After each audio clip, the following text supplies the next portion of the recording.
Hello दोस्तों, इसके पिछले वीडियो में हम लोगों ने सेक्शन 6 तक पढ़ा था। अब आगे सेक्शन 7 देखते हैं।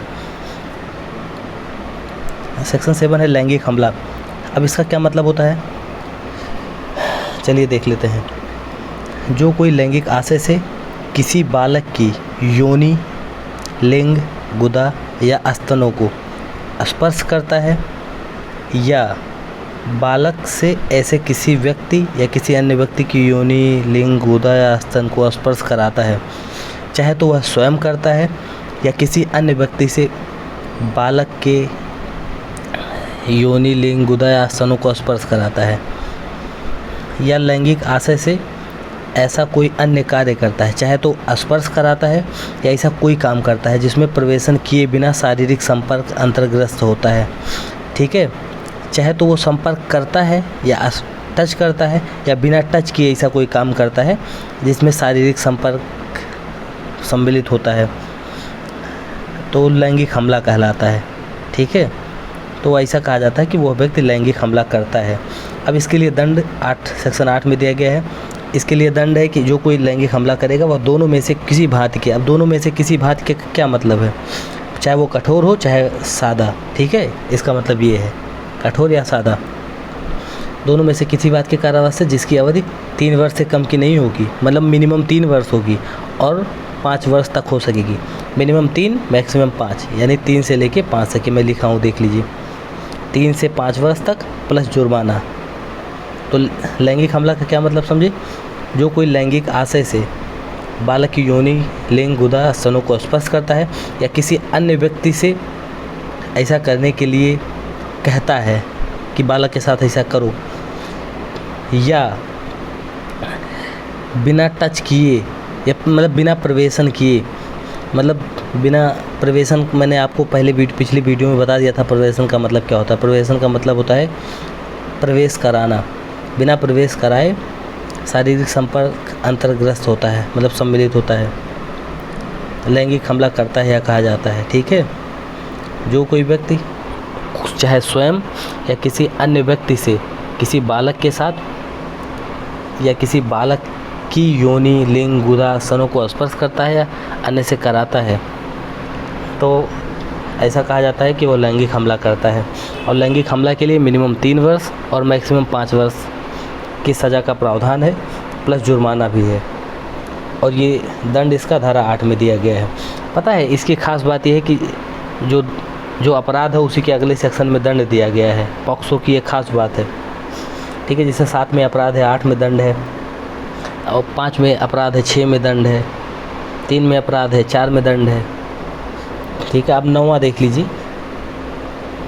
9वां है गुरुतर लैंगिक हमला। अब गुरुतर लैंगिक हमला क्या होता है, मैंने आपको पहले वीडियो में बता दिया था। 5 में धारा 9 धारा 5 की तरीके से सेम है। ठीक है, अब धारा 9 में ये है, मैं इसको पेंसिल से लिखा हूँ, आप लोग देख रहे होंगे, ये देखिए यहाँ पे थोड़ा सा इसे करके पेंसिल से लिखा हूँ ना, इतना पेंसिल से, तो ये आप लोग देखिए, थोड़ा इसको हाईलाइट कर देता हूँ। धारा 9 क्या है, धारा 5 में वर्णित किसी कर्मचारी, पुलिस अधिकारी या संरक्षण अधिकारी आदि किसी बालक की योनि, लिंग, गुदा, स्तन को छूते हैं या किसी अन्य व्यक्ति को ऐसा करने के लिए तैयार करता है, तो गुरुतर लैंगिक हमला माना जाएगा। धारा 5 में जो परिस्थितियाँ दी गई हैं सेम है, सेम वही लोग हैं। देख लीजिए, मैं आपको पूरा दिखा देता हूँ। का खंड है, देखिए यहाँ पे का खंड है। अब इसके पहले अगर आप देखेंगे धारा 5, चलिए देखते हैं क्या है धारा 5 क्या है।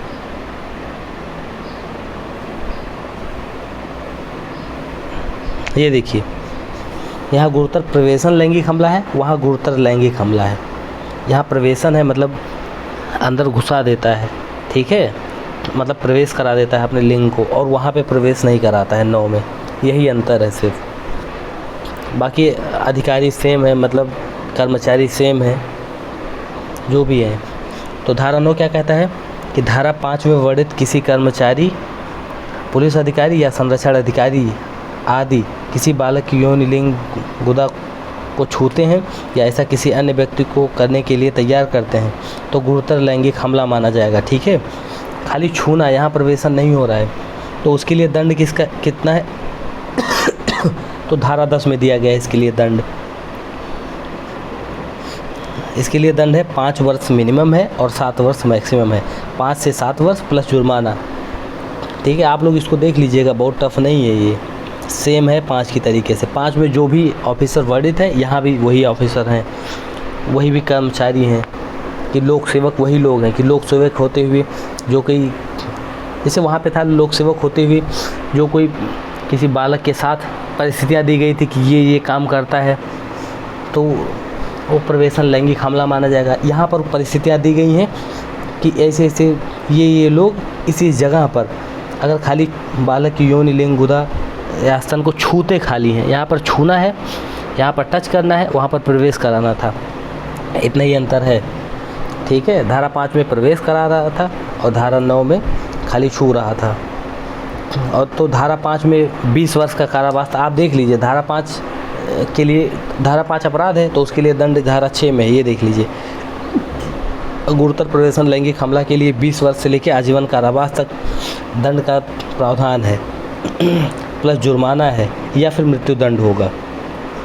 ठीक है, अगर गुरुतर प्रवेशन लैंगिक हमला होगा मतलब प्रवेशन जहां अंदर प्रवेश करा दिया है तो 20 वर्ष से लेकर आजीवन कारावास तक प्लस जुर्माना या फिर मृत्युदंड। और खाली गुरुतर लैंगिक हमला है तो उसके लिए 5 वर्ष से लेकर 7 वर्ष तक दंड है और प्लस जुर्माना है। ठीक है, और ये 10 में दिया गया है, ये देखिए दिखा रहा हूँ मैं, ये देखिए 10। हाँ, ये फा वाला पॉइंट आप लोग एक बार देख लीजिएगा, वहाँ पर आप लोग हो सकता है ना समझ पाए हो। यहाँ पर मैं लिखा हूँ कि बच्चों को मैच्योर होने के लिए कोई दवा, मादक पदार्थ या ETC ये सब देना लैंगिक हमला है। ठीक है, ये फा में लिखा है, धारा 9 का लास्ट वाला खंड, ये देखिए, ये बच्चों को मैच्योर होने के लिए कोई मादक पदार्थ या दवा देना लैंगिक हमला है। यही सेम पॉइंट धारा 5 के लास्ट में भी है। अब धारा 10 देख लीजिए, जो कोई लैंगिक हमला करेगा वो 5 वर्ष से लेकर 7 वर्ष तक के दंड से दंडनीय होगा प्लस फाइन लगेगा। ठीक है, अब धारा 11 देखिए, लैंगिक उत्पीड़न और उसके लिए दंड है, अंगा वाला खंड है ये खंड देखिए, इसमें 11-12 है।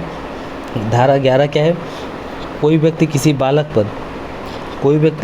बालक पर लैंगिक उत्पीड़न करता है या कहा जाता है जब ऐसा व्यक्ति लैंगिक आशय से उसके बाद लैंगिक आशय से निम्न परिस्थितियाँ दी गई हैं। ठीक है, देखिए जब कोई शब्द कहता है या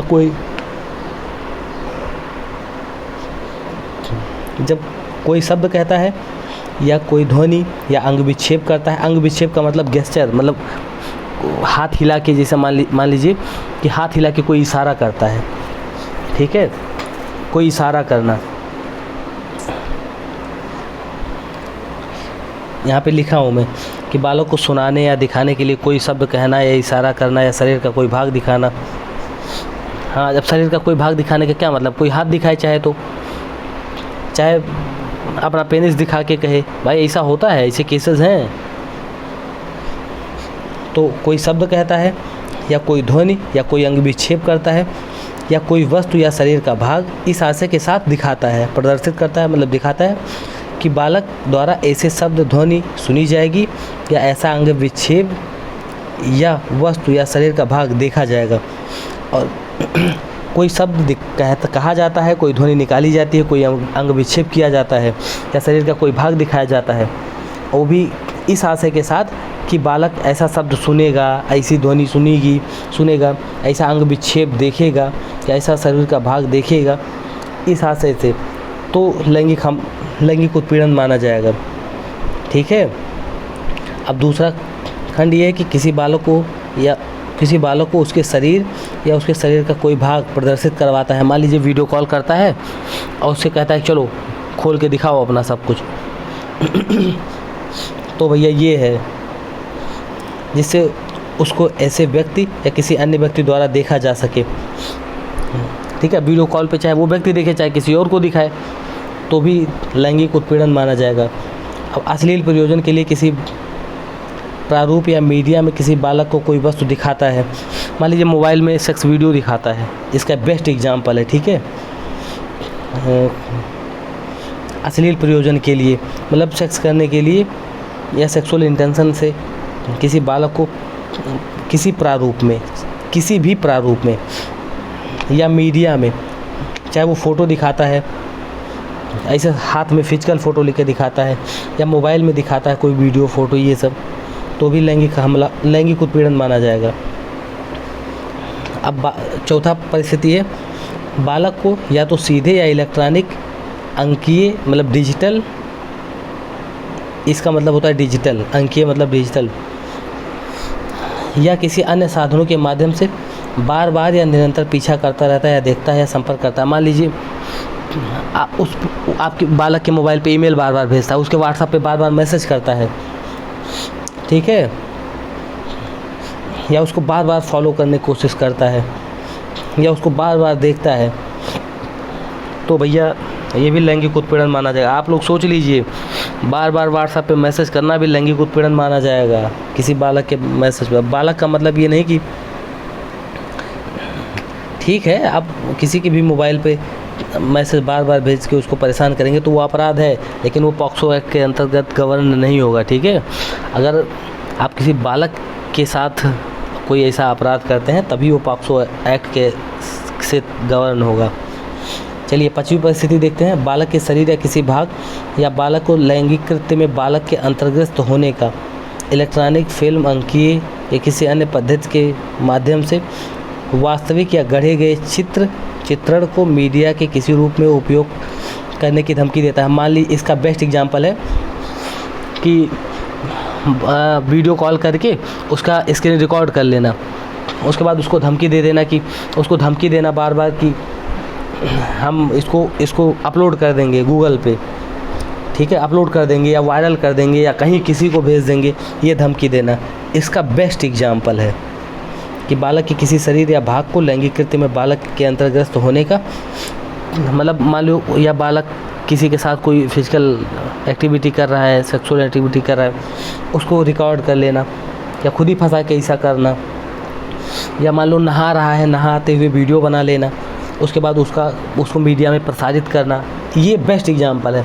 मान लो कोई बालक नहा रहा है, उसको मीडिया में प्रसारित करने के लिए बोल देना कि भैया अगर नहीं मानोगे मेरी बात तो मीडिया में प्रसारित कर दूंगा, तो भैया ये भी लैंगिक उत्पीड़न है, ठीक है। अब 6वां खंड देखिए, अश्लील प्रयोजनों के लिए किसी बालक को प्रलोभन देना या उसके लिए पारितोषण देता है, प्रलोभन देता है या पारितोषण देता है, ठीक है, कोई भी लालच देता है या उसको कोई इनाम देने के लिए कहता है, तो भैया ये हो गया लैंगिक उत्पीड़न खत्म। इसका एक स्पष्टीकरण देख लीजिए। कोई प्रश्न लैंगिक आशय इसमें अंतर्विलित है, तथ्य का प्रश्न होगा कि यह तथ्य का प्रश्न होगा कि यह लैंगिक आशय है कि नहीं, किसी भी मामले में लैंगिक आशय है कि नहीं, यह तथ्य का प्रश्न होगा। उस तथ्य की परिस्थितियाँ देखी जाएंगी कि क्या परिस्थितियाँ हैं इसमें, ये सब देखा जाएगा, ठीक है। मतलब स्पष्टीकरण का कहने का मतलब ये है कि किसी व्यक्ति का लैंगिक आशय था या नहीं था, यह तथ्य का प्रश्न होगा, ठीक है। उस समय वो क्या कर रहा था, कैसी परिस्थिति थी, ये सब देख के ऐसा कहा जाएगा। अब भैया यहाँ पे 7 और 11 में लैंगिक हमला और लैंगिक उत्पीड़न में अंतर क्या है, तो ये देख लीजिए। धारा 11 में शारीरिक संपर्क नहीं करता है, ठीक है, वो इलेक्ट्रॉनिक मीडियम से करता है या वीडियो कॉल पे करता है या ऐसे ही कोई दिखाता है, मतलब दूर से दिखाता है। देखिए पहले खंड में भी दूर से दिखाता है, अंग विक्षेप करता है यानी इशारा करता है। दूसरे खंड में भी उससे कोई भाग प्रदर्शित करवाता है उसके शरीर का। और यह तीसरे खंड में मतलब मोबाइल में कोई अश्लील चीज़ें दिखा रहा है या किसी कंप्यूटर में या लैपटॉप में या टैब में कोई अश्लील चीज़ें दिखा रहा है।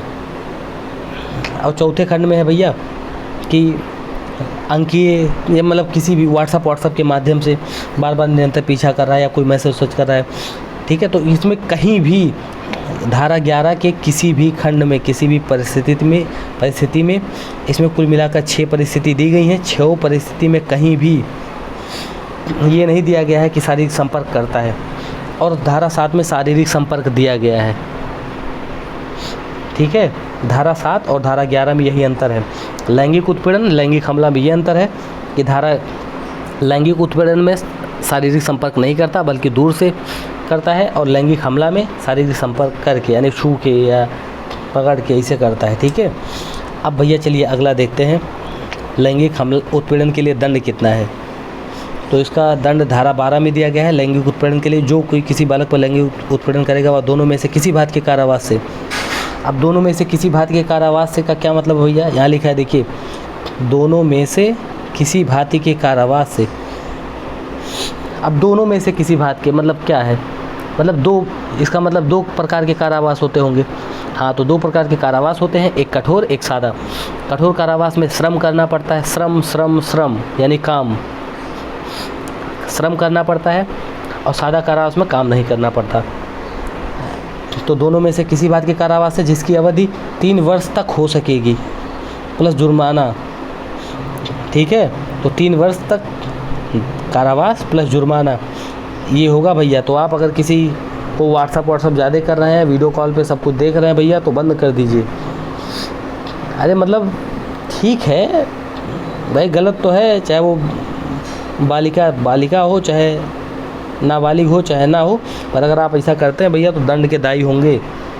ठीक है, चलिए अगले वीडियो में बताएंगे। ये धारा 3 से अध्याय 3 से अगले वीडियो में स्टार्ट करते हैं। पहले आप लोग यहाँ तक पढ़िए। ठीक है, अच्छे से समझ में आ गया होगा। तो इस वीडियो में हमने कितना बताया है, 9, 10, 11, 12 4 सेक्शन बताए हैं। एक बार फिर से दोहरा देता हूँ, 9 से लेके 9 का सेम है जैसे 5 है, बशर्ते ये है कि इसमें जो है